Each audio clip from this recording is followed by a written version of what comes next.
आज मैं बात करने वाला हूँ मास गेनर्स के बारे में। मास गेनर्स क्या होते हैं और हमें इन्हें क्यों नहीं यूज़ करना चाहिए। मैं आपको प्रॉपर फैक्ट बताऊंगा जिससे आपको समझ में आएगा कि मैं आखिर क्यों मना कर रहा हूँ आपको इसको लेने से।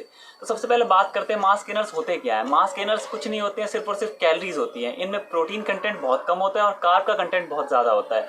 जितने भी अब अगर आप मास गेनर्स देखोगे उनमें पर स्कूप प्रोटीन कंटेंट होता है 15 से 20 ग्राम और जो कार्ब होता है वो 70-80 इवन 100 प्लस भी होता है पर स्कूप कार्ब। तो ये basically it's a fat gainer not a mass gainer. हमें मसल बनाने के लिए क्या चाहिए? प्रोटीन चाहिए, कार्ब नहीं चाहिए। कार्ब तो एक एनर्जी सोर्स होता है, लेकिन जो ये मास गेनर्स होते हैं उनमें सिर्फ और सिर्फ कार्ब कंटेंट होता है। कार्ब सबसे चीपेस्ट न्यूट्रिएंट है। अगर हम फैट, प्रोटीन और कार्ब की बात करें तो इन तीनों में सबसे चीप होता है कार्ब। कार्ब आपको आपके किचन में हर जगह मिल जाएगा। पोटैटो हो गया, आपके राइस हो गया, आपकी रोटी हो गई, हर जगह आपको हर चीज़ में आपको थोड़ा ना थोड़ा कार्ब जरूर मिलेगा। तो ये आप कार्ब पे पैसे लगा रहे हो जो कि सबसे चीप सोर्स है, तो it's a waste of money. अगर मैं इसकी प्राइसिंग की बात करूं तो ये वे प्रोटीन से ज़्यादा महंगा पड़ता है। क्यों? अब कुछ लोगों को लगता है कि ये 1500-2000 में आपको मिल रहा है और उससे आपके 5 से 6 kg आपका वेट गेन हो जाएगा, तो यानी कि बहुत सस्ता है। लेकिन नहीं, मैं आपको फैक्ट बताता हूँ कैसे। अब कोई भी आपने मान लो 2000 रुपये की कोई भी एक मास गेनर लिया आपने, ठीक है, उसमें सर्विंग लिखी हुई है कि ये 50 दिन चलेगा, लेकिन उसका जो सर्विंग साइज है, मतलब एक बार में आपने कितना लेना है वो लिखा होता है 2 से 3 स्कूप। कहीं कुछ में तो लिखा होता है 7-7 स्कूप लिखे होते हैं। तो उस हिसाब से वो प्रोटीन, वो जो आपका मास गेनर है वो सिर्फ 20 दिन चलेगा। तो इस हिसाब से देखा जाए तो 20 दिन में आपने 2000 रुपये लगाए, फिर आपने एक और मास गेनर लिया सेम, फिर वो भी 20 दिन चला, यानी कि आपने टोटल 40 दिन में 40 सर्विंग में आपने 4000 रुपये लगा दिए। वही अगर आप वे प्रोटीन लेते हो तो वो आपको 3000 से 3500 का पड़ जाएगा, जिसमें आपको वो 50 से 60 स्कूप मिल जाते हैं आपको। और उससे आप एक बेटर घर पे मास गेनर बना सकते हो, जिसमें आपको पता होगा कि इसमें आप क्या डाल रहे हो। मास गेनर बनाने के लिए क्या चाहिए? आप उसमें मिल्क डाल दो, बनाना डाल दो, ओट्स डाल दो, उसके बाद आप उसमें पीनट बटर डाल सकते हो, आपका एक ज़बरदस्त मास गेनर शेक बन जाएगा। लेकिन जो मास गेनर्स होते हैं उनमें आपको पता नहीं होता इन्होंने कौन सा कार्ब यूज़ किया होगा, कॉम्प्लेक्स कार्ब है या फिर फास्ट डाइजेस्टिंग कार्ब है। अब कुछ में कॉम्प्लेक्स कार्ब होते हैं जैसे वो ओट्स का यूज़ करते हैं, लेकिन कुछ में फास्ट डाइजेस्टिंग कार्ब्स होते हैं जैसे कि सुक्रालोज हो गया, आपका ग्लूकोज हो गया, फ्रक्टोज हो गया, ये मिलाते हैं। लेकिन इसका लॉन्ग टर्म में आपको नुकसान पहुंच सकता है, क्योंकि इनमें शुगर कंटेंट बहुत ज़्यादा होता है। शुगर कंटेंट जितना ज़्यादा होगा आपकी बॉडी में उतना ज़्यादा आपको नुकसान करेगा। लेकिन जो बिगनर्स होते हैं उनको ज़्यादातर सजेस्ट किया जाता है कि हम मास गेनर लो, जिनका वेट कम होता है, उससे आपका जल्दी वेट गेन होगा।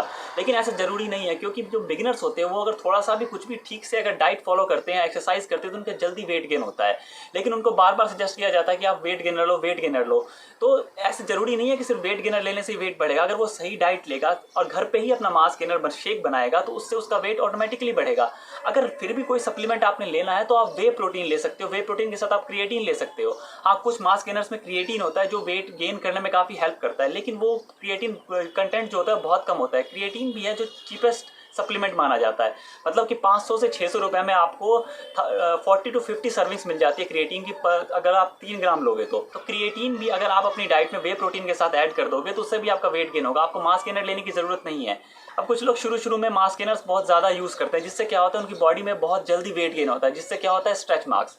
अगर आप एकदम से गेन करोगे तो भी आपके स्ट्रेच मार्क्स आएगा, अगर आप एकदम से लूज करोगे तो भी आपको स्ट्रेच मार्क्स आएगा। तो इसका एक तरीका है कि आप धीरे धीरे अपने कैलोरी इंटेक को बढ़ाओ। मान लो आप 50 kg पे हो और आप 2000 कैलोरीज ले रहे हो, उससे आपने अपना 2 kg गेन किया, तो आप 52 होने के बाद जब आपका वेट 52 पहुंच जाएगा उसके बाद आप 200 कैलोरीज और इंक्रीज कर दो। तो जैसे जैसे आपका वेट बढ़ता जाएगा आप अपनी कैलोरीज भी बढ़ाते जाओ, जिससे क्या होगा आप धीरे धीरे वेट गेन करोगे और ये लॉन्ग टर्म में रहेगा। अगर आप एकदम से वेट गेन करोगे तो वो एकदम से डाउन भी जाएगा। किसी भी चीज़ का करने का तरीका है स्लो एंड स्टडी। अगर आप कुछ भी जल्दी करने की कोशिश करोगे तो वो आपको नुकसान ही करेगा। तो अगर आप वेट गेन करना चाहते हो तो आपको सब्र रखना पड़ेगा। फिटनेस एक मैराथन है, ना कि स्प्रिंट। तो यहाँ आपको सब्र रखना पड़ेगा, आपको धीरे धीरे आगे बढ़ना पड़ेगा। अगर आप चाहोगे एक दिन में ही मैं 10 kg वेट गेन कर लूँ, एक महीने में ही मैं कोई बॉडी बिल्डर बन जाऊँ, ऐसा नहीं होगा। आपको टाइम लगेगा, तो धीरे धीरे आपको बढ़ाने की जरूरत है। किसी की बातों में आने की जरूरत नहीं है कि आप ये चीज़ ले लो, ये चीज़ ले लो, इससे आपका वेट बढ़ जाएगा, जल्दी बढ़ जाएगा। नहीं, वो बढ़ तो जाएगा लेकिन उतनी जल्दी वापस कम भी हो जाएगा। मास गेनर्स क्या करते हैं, उसमें कार्ब होते हैं। कार्ब क्या करता है? कार्ब आपकी बॉडी में वाटर को होल्ड करता है। तो जब आपने नोटिस किया होगा कोई अगर मास गेनर पे है तो वो काफ़ी फ्लफी लगता है, थोड़ा चौड़ा सा लगता है, मुंह उसका सूज जाता है, बॉडी भी उसकी थोड़ी गोल गोल सी नजर आती है। वो इस वजह से क्योंकि बॉडी में वाटर होल्ड कर लिया होता है। तो लेकिन जब वो मास गेनर से हटेगा, मास गेनर लेना बंद करेगा, तो वापस से वैसा ही हो जाएगा।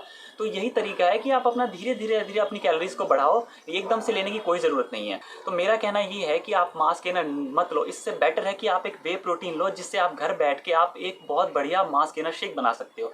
लेकिन फिर भी अगर आपको मास गेनर लेना है तो आपको वहाँ कुछ चीज़ें ध्यान रखनी पड़ेंगी। जो आप मास गेनर ले रहे हो उसके इंग्रेडिएंट में आपको देखना होगा कि कौन सा कार्ब है, उसमें क्या क्या चीज़ें मिली हुई हैं, कोई गलत सब्सटेंस तो नहीं है उसमें, या उसकी आप प्रोटीन और कार्ब की रेशियो आपको देखनी पड़ेगी। अगर आप उसमें रेशियो गलत है तो उसका कोई फायदा नहीं लेने का, वो आपकी बॉडी में फैट इंक्रीज करेगा। तो आपको कार्ब में पैसे इन्वेस्ट करने की कोई ज़रूरत नहीं है। अगर आप पैसे इन्वेस्ट करना ही चाहते हो तो आप प्रोटीन के ऊपर करो, क्रिएटिन के ऊपर करो और अपनी डाइट के ऊपर करो, ना कि आप ये फालतू के कार्ब्स के ऊपर करो। कार्ब्स आपके घर में आपको मिल जाएंगे। So this was all about mass gainers. Hope कि आपको समझ में आया होगा कि मैं आपको क्या बताना चाहता हूँ। मिलते हैं हमारे नेक्स्ट वीडियो में। Thank you.